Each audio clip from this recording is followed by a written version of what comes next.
Selamat pagi semuanya. Hari ini kita akan merenungkan firman Tuhan dari kitab 1 Tesalonika ayat pasal 4 ayat 3. Setelah kita kemarin berbicara merenungkan tentang mengucap syukur dalam segala hal. Bila kita perhatikan renungan kita yang kemarin minggu lalu yang diambil dari 1 Tesalonika pasal 5 ayat 18, merupakan kehendak Tuhan apabila kita mengucap syukur dalam segala hal. Dan sekarang kita akan berbicara tentang kehendak Tuhan yang lainnya yang dibicarakan dalam kitab 1 Timotius pasal 4 ayat 3. Saya akan bacakan. Karena inilah kehendak Allah pengudusanmu, yaitu supaya kamu menjauhi percabulan. Di sini kita bicara salah satu kehendak Allah yang lainnya adalah kekudusan. Setelah kata kudus dan pengudusan diterjemahkan dari kata Yunani yaitu hagiazo, yang berarti menjadi kudus, atau di bagian lain diartikan sebagai suatu keadaan di mana kita dipisahkan demi suatu tujuan khusus. Dipisahkan demi suatu tujuan khusus. Dan kita sebagai seorang Kristen perlu melihat mengapa kita membutuhkan kekudusan ini. Sama seperti yang dikehendaki Allah dalam kehidupan kita. Yang pertama kita lihat bahwa Allah itu kudus. Dalam kitab Imamat pasal 11 ayat 44 dibicarakan seperti ini. Ketika dia membicarakan tentang makanan haram dan halal, Tuhan memberikan satu pernyataan dalam Imamat 11 ayat 44. Saya katakan, sebab akulah Tuhan Allahmu, maka haruslah kamu menguduskan dirimu dan haruslah kamu kudus. Sebab aku ini kudus, dan janganlah kamu menajiskan dirimu dengan setiap binatang yang mengeriak dan merayap di atas bumi. Karena Allah adalah kudus dan dia menuntut kita untuk kudus. Dia telah memanggil kita dengan kasih karunia-Nya adalah kudus. Karena itu seharusnya kita juga hidup kudus, seperti dinyatakan dalam surat 1 Petrus pasal 1 ayat 14 sampai 16. Kita perhatikan 1 Petrus pasal 1 ayat 14 sampai 16. Hiduplah sebagai anak-anak yang taat dan jangan turuti hawa nafsu yang menguasai kamu pada waktu kebodohanmu. Tapi hendaklah kamu menjadi kudus dalam seluruh hidupmu, sama seperti Dia yang kudus, yang telah memanggil kamu, sebab ada tertulis, kuduslah kamu sebab aku kudus. Ketika Allah memberikan perintah, Dia katakan bahwa saya menghendaki kamu kudus, bukan tanpa alasan. Alasan yang pertama, dikarenakan Dia adalah kudus. Dan apabila kita ingin menjadi bagian atau mengambil bagian dalam persekutuan dengan Allah, kita juga harus kudus. Umat Israel dikenal sebagai umat milik Allah. Dan Allah telah menguduskan mereka. Dan Dia membuat umat Israel menjadi kudus. Dalam kitab Keluaran, pasal 19 ayat 5-6 dibicarakan seperti ini. Keluaran, pasal 19 ayat 5-6. Jadi sekarang, jika kamu sungguh-sungguh mendengarkan firman-Ku dan berpegang pada perjanjian-Ku, maka kamu akan menjadi harta kesayangan-Ku sendiri dari antara segala bangsa. Sebab akulah yang mempunyai seluruh bumi.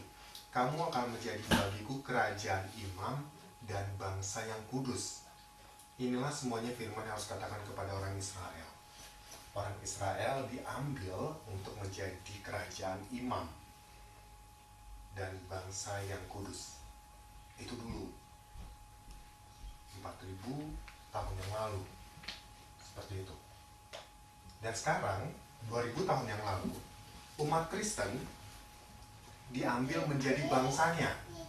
Kalau dulu pilihannya hanya kepada suku bangsa khusus, keturunan dari Abraham, keturunan dari Yakub. Sekarang umat Kristen diambil menjadi bangsa yang kudus. Kita perhatikan 1 Petrus pasal 2 ayat 9 sampai 10. Bicarakan seperti ini. 1 Petrus pasal 2 ayat 9 sampai 10. Tetapi kamulah bangsa yang terpilih, imamat yang rajani, bangsa yang kudus, umat kepunyaan Allah sendiri, dan seterusnya. Bangsa yang terpilih, sama seperti bangsa Israel dulu dikatakan sebagai bangsa yang terpilih, sekarang umat Kristen menjadi bangsa yang terpilih. Imamat yang rajani, dalam kitab Keluaran tadi dikatakan bangsa Israel diambil bagi Allah menjadi kerajaan imam. Sekarang kita adalah imam bagi masing-masing kita. Dan yang paling menarik, Tuhan memanggil kita untuk menjadi bangsa yang kudus. Kalau kita lihat terminologi umum tadi, hagiazo itu sendiri dipisahkan demi tujuan khusus, itulah kudus. Allah kudus, dia menginginkan umatnya kudus.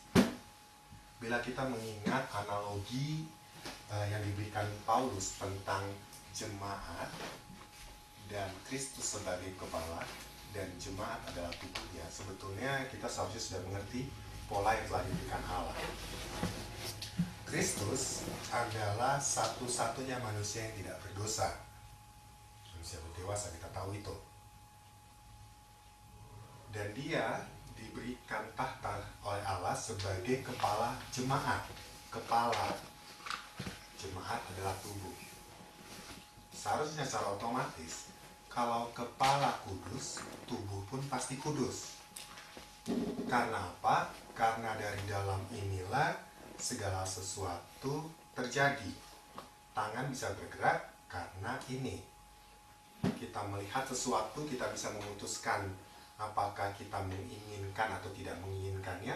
Kepala yang menentukan, pikiran yang menentukan.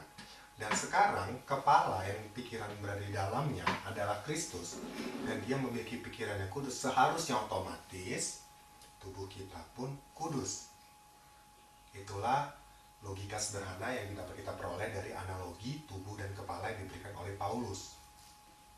Jika kepala kudus, otomatis seharusnya tubuh pun kudus. Inilah yang diinginkan Allah. Dia menginginkan umatnya kudus karena dia sendiri adalah kudus. Tidak mungkin kita mengaku sebagai umatnya, kita mengaku sebagai anak-anak Allah dari Allah yang kudus, sedangkan kita tidak hidup dalam kekudusan. Saudara, kekudusan itu sendiri bukan sesuatu yang kita dapatkan serta-merta. Kekudusan muncul bukan dari usaha kita, tetapi ada oknum lain yang menguduskan kita. Mari kita pertimbangkan 1 Korintus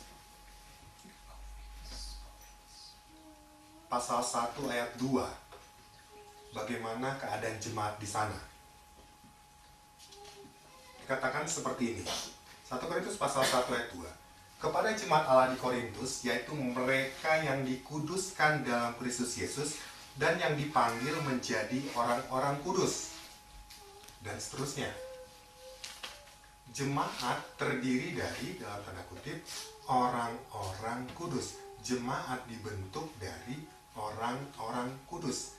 Mereka yang dikuduskan.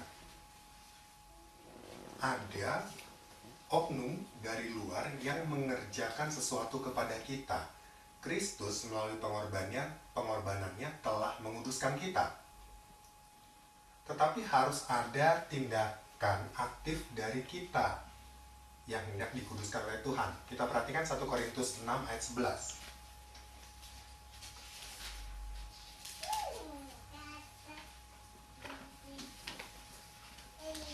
1 Korintus pasal 6 ayat 11. Dan beberapa orang di antara kamu demikianlah dahulu, tetapi kamu telah memberi dirimu disucikan, kamu telah dikuduskan. Ada tawaran pengudusan dari Allah, ada tawaran pengudusan dari Kristus. Tetapi hal itu tidak akan terjadi kepada kita apabila kita tidak memberi diri kita disucikan. Pengudusan itu adalah suatu proses.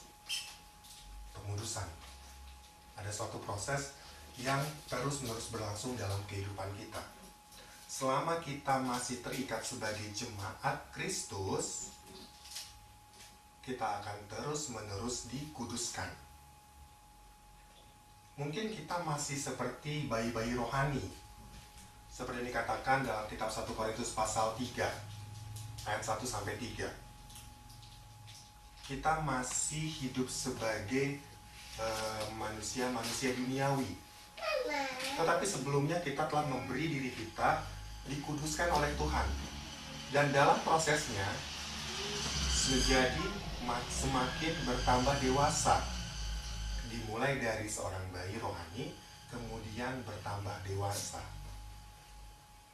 Kekudusan tidak berarti bahwa kita sempurna, sinless perfection, sempurna tanpa dosa. Tidak berarti seperti itu. Tetapi ada perjuangan untuk mengejar kekudusan di dalam kehidupan duniawi kita yang kita lakukan setiap hari. Bukan berarti kita dibenarkan karena kehidupan duniawi kita, bukan. Tetapi kita memiliki perjuangan untuk melawan kedagingan kita, mengejar kekudusan di dalam Tuhan. Ini kita bisa lihat bagaimana dalam Filipi 1 ayat 1, jemaat di Filipi dipanggil sebagai hamba Kristus Yesus, sebagai orang kudus dalam Kristus Yesus. Dan juga dalam kitab Kolose 1 ayat 2, bagaimana Paulus memanggil jemaat di Kolose sebagai saudara-saudara yang kudus. Selama kita berada dalam Kristus, kita mendapat karunia dikuduskan. Tadi saya telah katakan bahwa pengudusan itu adalah suatu progres, suatu keadaan yang menanjak, suatu usaha yang terus harus kita lakukan supaya kita berada dalam keadaan dikuduskan tersebut. Ketika kita bertobat, telah mengikuti langkah yang telah ditetapkan oleh Allah, dan kita memberi diri kita untuk dibaptiskan, kita mulai suatu perjalanan dalam iman kita. Dalam kitab Kisah Rasul pasal 2, dan bagaimana pertobatan itu terjadi, bagaimana pembaptisan itu terjadi, ada satu berkat yang ditawarkan Tuhan. Kita mendapatkan pengampunan dosa, dan kita menjadi kudus pada saat itu. Tetapi itu bukan akhir dari perjalanan iman kita. Pengudusan di awal, di saat kita dibaptiskan, adalah awal dari perjalanan iman kita di dalam tubuh Kristus. Dan pada akhirnya, Tuhan menginginkan kita tidak bercacat seperti doa orang Paulus untuk orang Tesalonika dalam kitab 1 Tesalonika pasal 5 ayat 23. Saya bacakan, semoga Allah Damai Sejahtera menguduskan kamu seluruhnya, dan semoga roh, jiwa, dan tubuhmu terpelihara sempurna dengan tak bercacat pada kedatangan Yesus Kristus Tuhan kita. Ada tuntutan dari Tuhan kita, kesempurnaan yang dimiliki oleh orang Kristen yang tidak bercacat.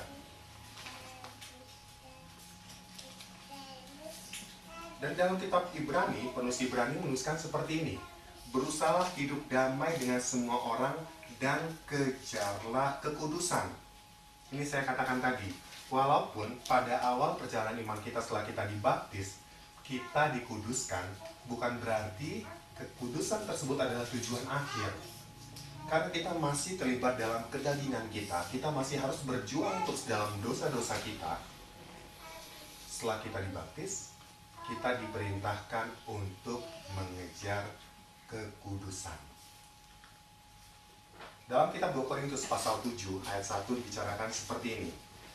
Saudara-saudaraku yang kekasih, karena kita sekarang memiliki janji-janji itu, marilah kita menyucikan diri kita dari semua pencemaran jasmani dan rohani, dan dengan demikian menyempurnakan kekudusan kita dalam takut akan Allah.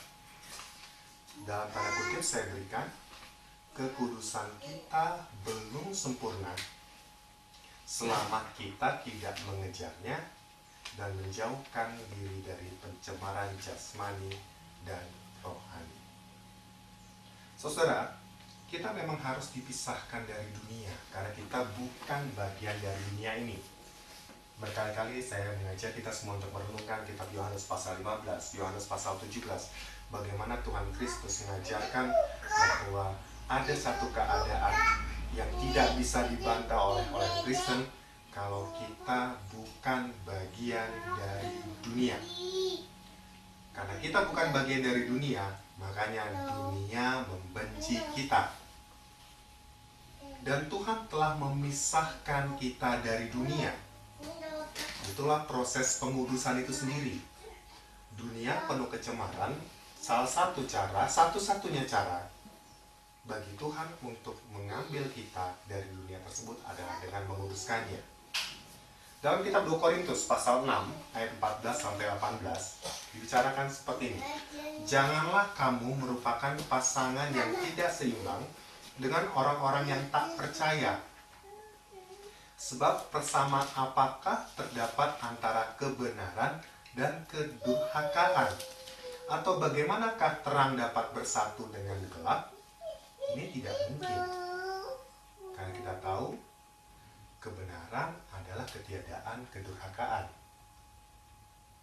Gelap adalah ketiadaan terang. Makanya tidak mungkin bersatu. Persamaan apakah yang terdapat antara Kristus dan Belial? Apakah bagian bersama orang-orang percaya dengan orang-orang tak percaya? Apakah hubungan bait Allah dengan berhala? Karena kita adalah bait dari Allah yang hidup menurut firman Allah ini. Aku akan diam bersama-sama dengan mereka dan hidup di tengah-tengah mereka. Dan aku akan menjadi Allah mereka dan mereka akan menjadi umatku. Sebab itu keluarlah kamu dari antara mereka dan pisahkanlah dirimu dari mereka. Firman Tuhan dan seterusnya. Tidak ada persamaan antara bait Allah dan berhala. Saudara, beberapa waktu yang lalu seorang saudari bercerita tentang pengalamannya dalam suatu diskusi. Narasumber berbicara tentang bagaimana iman itu sifatnya relatif. Seorang narasumber bicara seperti itu. Bagaimana dia katakan kita ini dengan berbagai keyakinan, dengan berbagai agama, semuanya menuju ke tempat yang sama, yaitu surga. Banyak jalan menuju Roma, katanya seperti itu. Kemudian saudari itu bertanya, karena saya pikir dia memiliki keberatan dengan pernyataan dia. Katakan seperti ini, apakah mungkin apabila kitab suci menyatakan bahwa berhala itu tidak boleh disembah, sedangkan agama yang lain dalam kitab sucinya menyatakan bahwa mereka harus menyembah berhala, patung-patung. Sedangkan dalam kita, dalam iman kita sebagai seorang Kristen, kita diperintahkan untuk menjauhi penyembahan kepada berhala. Bagaimana mungkin hal tersebut bisa sinkron? Bagaimana mungkin apabila satu kitab berbicara A dan kitab yang lain berbicara B dan bertolak belakang, dan dua-duanya bisa sama-sama masuk ke surga? Itu pikiran yang logis.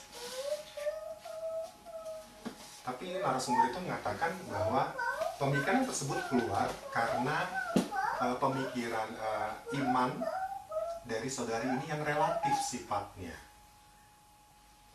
Karena dia memandang dari sudut pandang kekristenan. Saudara, kitab 2 Korintus ini berbicara tidak ada persamaan antara gelap dan terang. Tidak ada persamaan antara kebenaran dan kedurhakaan. Tidak ada persamaan antara bait Allah dan berhala. Tidak ada persamaannya. Dan iman itu sifatnya mutlak. Kebenaran sifatnya mutlak. Kebenaran tidak bisa diputar, tidak bisa dibengkokkan. Kebenaran tidak ada bersifat relatif. Kebenaran itu seperti hukum gravitasi misalnya. segala sesuatu yang dilempar ke atas jatuh ke bawah. Itu mutlak. Kebenaran itu seperti pagi datang menggantikan malam, itu mutlak. Tidak ada di hari lain pagi tidak menggantikan malam, tidak ada.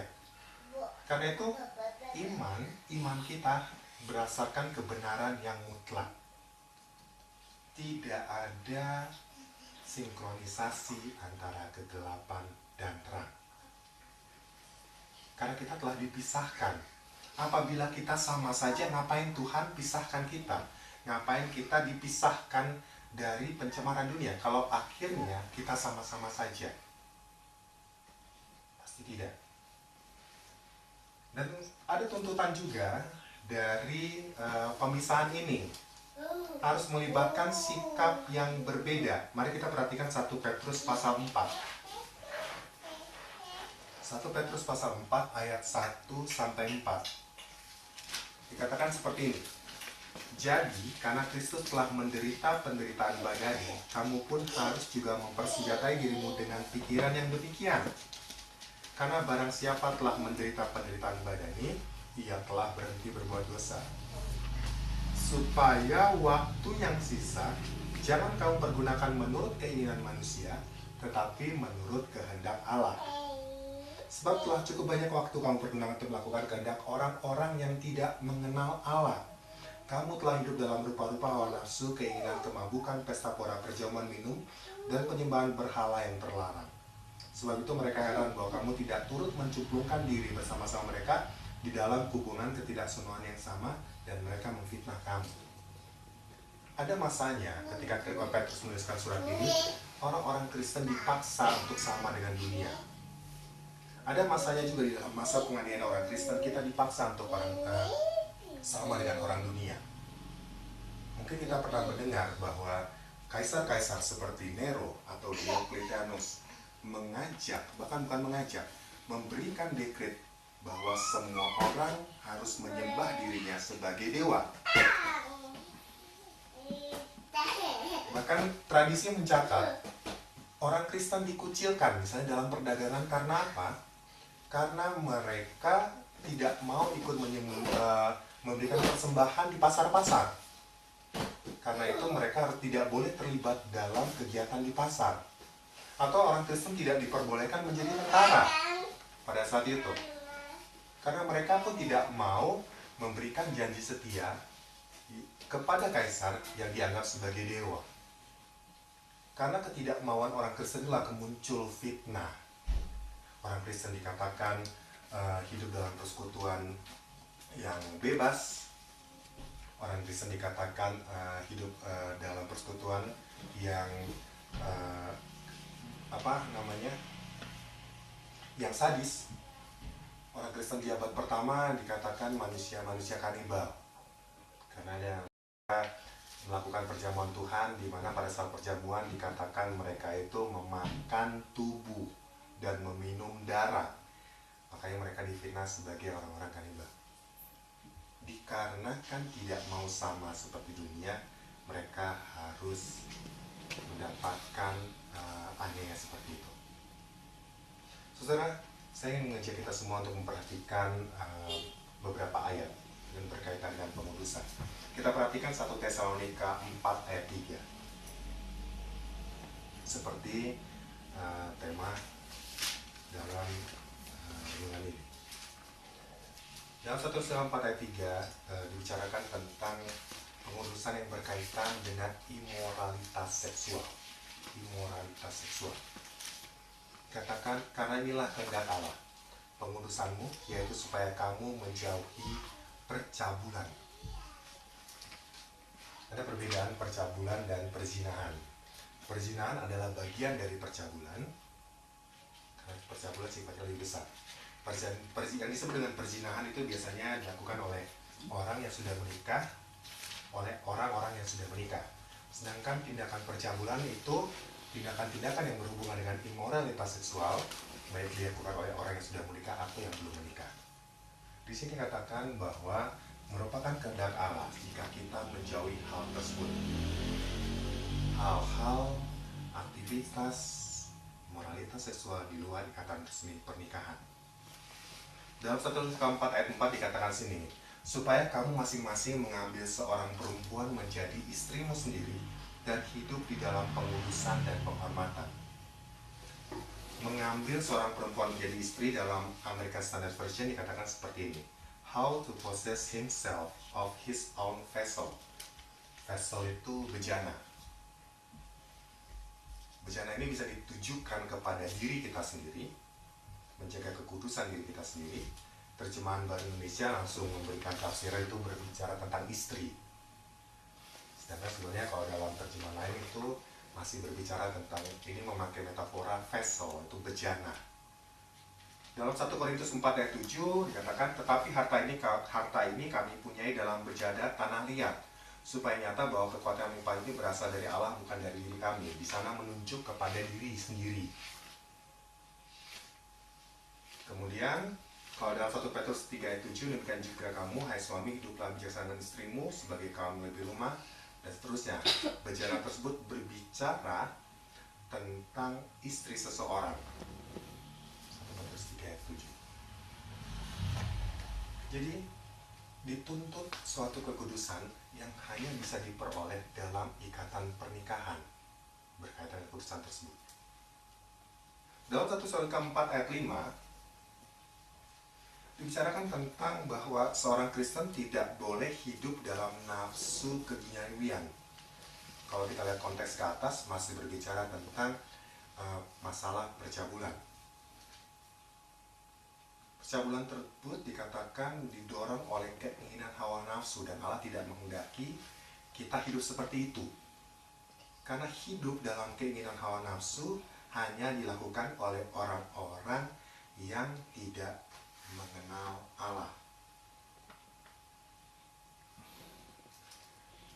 Sebagai padanan, kita perhatikan Efesus 4 ayat 17 sampai 19.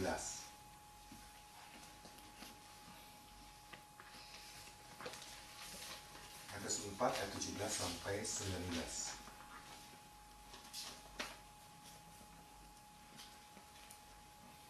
Sebab itu kukatakan dan kutegaskan ini kepadamu di dalam Tuhan. Jangan hidup lagi sama seperti orang-orang yang tidak mengenal Allah dengan pikiran yang sia-sia dan pengertian yang gelap, jauh dari hidup persekutuan dengan Allah, karena kebodohan adalah mereka dan karena ketegilan hati mereka. Perasaan mereka telah tumpul sehingga mereka menyerahkan diri kepada hawa nafsu dan mengerjakan dengan serakah segala macam kecemaran. Kita dituntut untuk tidak menyerahkan diri kepada hawa nafsu. Kalau kita perhatikan Roma pasal 13 ayat 13 sampai 14, kita juga di sana dituntut untuk tidak memberi kesempatan kepada nafsu kedagingan. Saudara, ketidakkudusan ini ternyata merembet. Bahkan biasanya seorang manusia senang sekali apabila dia tidak kudus, mengajak orang lain juga untuk tidak berbuat hal yang kudus. Perhatikan 1 Tesalonika 4 ayat 6.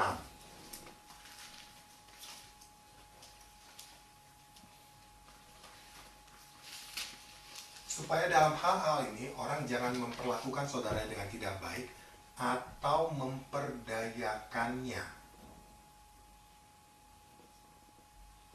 Hati-hati. Ada kemungkinan apabila kita tidak menjaga kekudusan kita, kita pun akan memperdayakan orang lain untuk melakukan hal yang sama, untuk ikut dalam kegiatan kita yang cemar tersebut. Dalam kitab 1 Tesalonika 4 ayat 6 dan 7, di sana dibicarakan tentang hukuman Allah kepada mereka yang melakukan itu.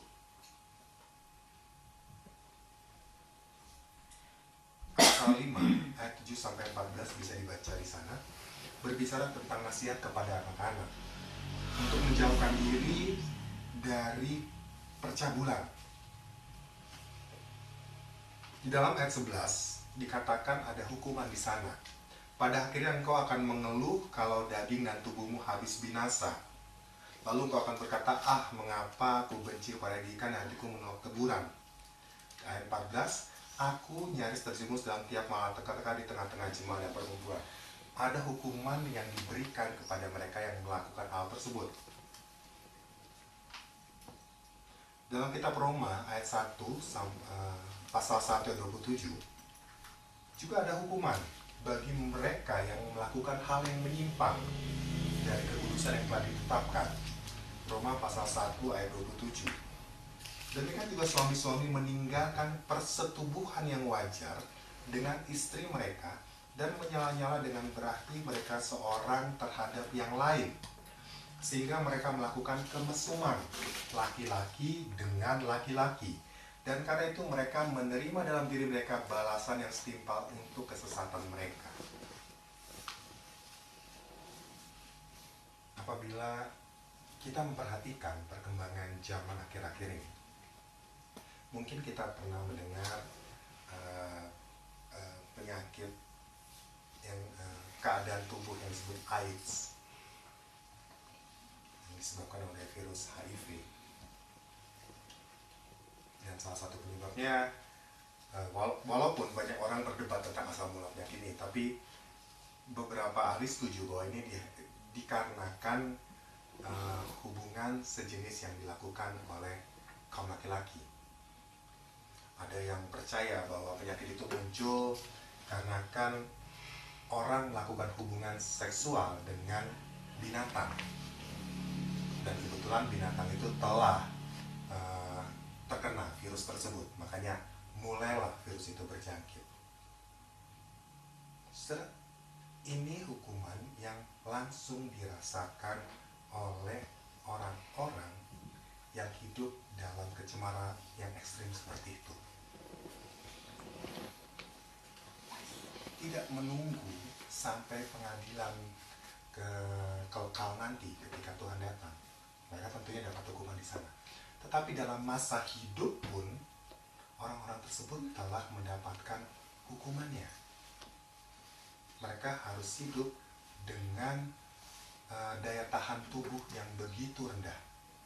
Bahkan bisa dikatakan mereka tidak memiliki lagi apa yang namanya antibodi. Itu hukuman yang terjadi dalam kehidupan mereka. Dan Tuhan juga berjanji bahwa mereka tidak akan lepas dengan gampang. Dalam masa kekal mereka pun akan mendapatkan hukuman. 1 Korintus 6 ayat 9-10 dikatakan seperti ini. Atau tidak tahukah kamu, orang-orang yang tidak adil tidak akan dapat bagian dalam kerajaan Allah? Jangan sesat, orang cabul, penyembah berhala, orang berzina, banci, orang pemburit. Pemburit ini yang melakukan aktivitas seksual dengan sesama jenis, itu disebut pemburit dalam bahasa Alkitab, dan seterusnya, dikatakan tidak akan mendapat bagian dalam kerajaan Allah. Mereka yang melakukan kecemaran tersebut tidak akan mendapatkan bagian. Dalam 1 Korintus 4 ayat 7 kita harus menjauhi itu semua. Sama seperti tesis kita di awal tadi. Dalam ini katakan Allah memanggil kita bukan untuk melakukan apa yang cemar, melainkan apa yang kudus. Kehendak Allah, karena Dia kudus, Dia memanggil kita untuk menjadi kudus. Menjadi kudus berarti tidak melakukan apa yang cemar. Dan bagaimana sikap kita terhadap perintah tersebut? Apabila kita menolak ayat tersebut berarti sama saja kita menolak Allah. 1 Tesalonika 4 ayat 8. Karena itu siapa yang menolak ini bukanlah menolak manusia, melainkan menolak Allah yang telah memberikan juga rohnya yang kudus kepada. Saudara, dalam 1 Korintus 6 ayat 18 sampai 20 dikatakan bahwa roh berdiam dalam tubuh kita. Makanya kalau kita perhatikan, Saudara Daud selalu dalam doanya mengatakan Roh Kudus yang berdiam dalam tubuh kita. Roh Kudus yang berdiam dalam tubuh kita. Ini disebut dalam 1 Korintus pasal 6 ayat 18 sampai 20. Roh Kudus berdiam tubuh kita. Nah, sekarang bayangkan jika kita percaya bahwa diri kita adalah seorang Kristen dan Roh Kudus berdiam dalam tubuh kita, masih tegakah kita untuk mencemarkan diri kita ini? Saya selalu bayangkan ini. Apakah Roh Kudus tetap akan tinggal diam dalam tubuh kita setiap kita melakukan kecemaran atau setiap kita melakukan dosa? Bagaimana mungkin sesuatu yang kudus itu kemudian bisa tercemari karena perbuatan dosa kita. Mungkin pikiran saya ekstrim, tapi saya percaya setiap kita melakukan dosa atau kecemaran, pada saat itu pula Roh Kudus tidak mau tinggal dalam baik tubuh kita ini. Tentunya karena dia tidak mau bersentuhan dengan hal-hal yang tidak kudus. Saudara, Kristus adalah tidak memberikan kepada kita sesuatu yang begitu berat apabila dia tidak memberikan jalan keluar. Dia tahu perjuangan kita begitu berat di dalam dunia ini. Dia tahu bagaimana rasanya dibenci oleh orang-orang yang tidak menyukainya. Sama seperti kita pun sekarang hidup di tengah dunia yang membenci kita. Akan selalu ada godaan yang memancing kita untuk terlibat dalam kecemaran dunia. Tapi dia memberikan kekuatan kepada kita. Dalam kitab Roma pasal 8 ayat 12-13. Jadi saudara-saudara, kita adalah orang berhutang, tetapi bukan kepada daging supaya hidup menurut daging. Sebab jika kamu hidup menurut daging, kamu akan mati. Tetapi jika oleh Roh kamu matikan perbuatan-perbuatan tubuhmu, kamu akan hidup. Dia telah memberikan Roh kepada kita supaya kita mampu mengatasi hal tersebut. Tetapi kadang-kadang kita memilih untuk tidak berpaling kepada Roh yang telah diberikan kepada kita, yang kudus tersebut. Kita memilih untuk tidak mematikan perbuatan-perbuatan daging kita. Tetapi Allah telah memberikan jalan keluar. Dalam kitab Efesus 3 ayat 16 dan 20 dibicarakan seperti ini. Aku berdoa supaya Ia menurut kekayaan kemuliaannya menguatkan dan meneguhkan kamu oleh Roh-Nya di dalam batinmu. Tuhan bukannya tidak memberikan jalan keluar kepada kita. Dia memberikan penolong kepada kita, Roh Kudusnya. Seharusnya kita berlari kepada Roh yang kudus itu apabila kita mendapatkan serangan. Setelah berkali-kali Saudara Daud sering mengingatkan kita tentang si jahat yang begitu licik. Iblis yang begitu berpengalaman ribuan tahun untuk membuat kita tercemar. Dan kita harus berhati-hati. Kenali musuh kita, yaitu si jahat. Kenali tubuh kita sendiri apabila kita adalah seorang Kristen. Kita memang pernah lemah dalam kehidupan kedagingan kita. Tetapi setelah kita memilih untuk menjadi pengikut Kristus, kita memilih kekuatan di dalam Tuhan. Supaya kita bisa melawan si jahat yang menginginkan kita mencemarkan diri kita masing-masing. Saudara, ada sebuah diskusi beberapa hari yang lalu dengan Saudara Daud dan Saudara Lidi dari Dharma Wangsa. Kita berbicara tentang banyak hal. Dan pada akhirnya boleh saya simpulkan diskusi itu kita saling menguatkan tentang kekuatan si jahat di sekeliling kita. Dan seorang Kristen tidak boleh mengandalkan diri sendiri untuk melawan kekuatan si iblis yang jahat ini. Tidak boleh. Perkataan percaya diri sendiri itu berbahaya. Psikologi modern itu mengangkat itu. Falsafah humanisme itu mengangkat itu. Percaya diri sendiri. Itu salah. Kita seharusnya percaya Tuhan, bukan percaya kepada diri sendiri. Dengan kepercayaan kepada Tuhan, kita berharap Tuhan akan menguatkan diri kita. Hati-hati dengan psikologi tersebut. Percaya diri sendiri. Kadang-kadang percaya diri sendiri itu dipakai oleh si jahat untuk membuat kita tidak percaya Tuhan. Saya berikan contohnya. Apabila kita mampu melakukan pekerjaan, sesuatu pekerjaan, karena kekuatan diri kita, kita langsung berpikir bahwa ini saya yang melakukan. Saya. Ini adalah hasil usaha saya. Tidak ada pihak lain yang membantu saya. Akhirnya, kita percaya kepada saya. Tuhan dipinggirkan. Satu hal terpenting kita lupa. Ketika kita melakukan pekerjaan itu, Tuhan bisa saja menghentikannya. Yang paling ekstrim, Tuhan bisa saja membuat kita mati. Berarti saya tidak bisa lagi melakukan pekerjaan tersebut. Ada pihak lain yang jauh lebih kuat dari kita yang sebetulnya memberikan kesempatan kepada kita untuk dapat melakukan pekerjaan itu. Karena itu hati-hati dengan perkataan percaya pada diri sendiri. Yang paling benar adalah percaya kepada Tuhan yang memberikan karunia kepada kita, memberikan kekuatan kepada kita. Termasuk juga dalam hal kekudusan. Dia memberikan kekuatan kepada kita sehingga kita bisa berusaha untuk tidak mencemarkan diri kita, menjauhkan diri kita dari permasalahan kedalian. Tapi kembali lagi, kekuatan itu hanya terdapat di dalam Allah. Artinya Dia telah memberikan rohnya kepada kita di dalam batin kita, di dalam bayi tubuh kita ini, supaya kita dapat menang terhadap perbuatan kecemaran tersebut. Jadi saudara, kepengudusan adalah kehendak Tuhan atas kita. Sama seperti minggu lalu, ucapan syukur pun adalah kehendak Tuhan atas kita. Dan jika kita ingin melakukan kehendak Allah, berarti kita pun harus melakukannya.